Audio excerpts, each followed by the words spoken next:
Heading into the 2026 trade deadline, most NBA fans thought the Bucks were going to tear it down. But as 3 p.m. on deadline day passed, the face of the franchise, Giannis Antetokounmpo, remained on the team.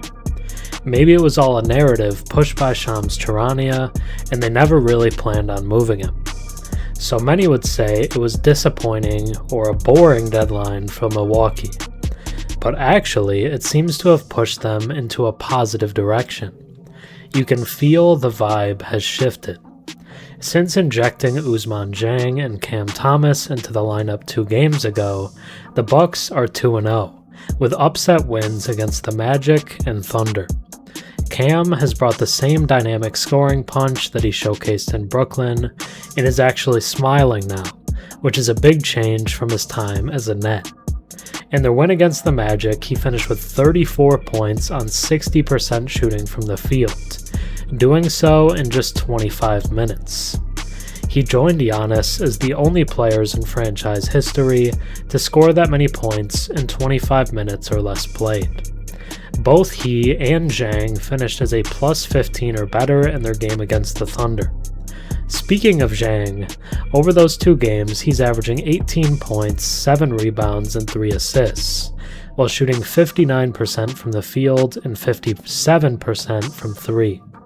He's looked like a dynamic do-it-all wing, and he showed it off against his former team. Despite being a lottery pick for OKC, he didn't really get too much of an opportunity on the floor. He's being offered that in Milwaukee and making the most of it. These 2 additions have been an extremely fun injection for the team, and they look more together and competitive. And these are guys that their old teams essentially threw out like trash. The new-look Bucks are much better than people thought. Now, let's take a deeper look. Before we get more into the recent impressive play from the Bucks, if you enjoy my content and watch a few videos of mine, think about subscribing. 96% of my viewers are actually not subscribed, so if you watched them before and enjoy the content, drop a sub and comment down below. It really helps the channel.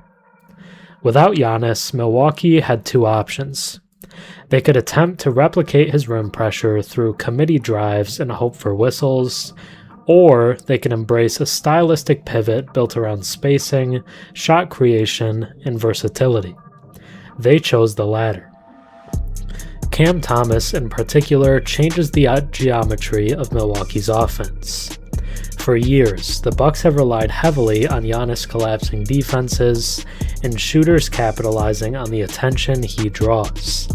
What Thomas provides is self-generated offense, a player capable of creating separation without a screen and manufacturing points when a possession stagnates. Against Oklahoma City, his presence ensured that Milwaukee never looked directionless late into the shot clock. When the ball stopped moving, he could reset the advantage with a pull-up jumper or a sharp downhill attack.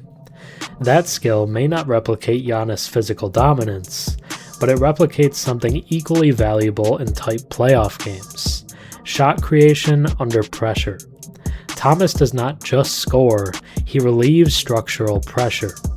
That matters enormously over the course of a postseason series.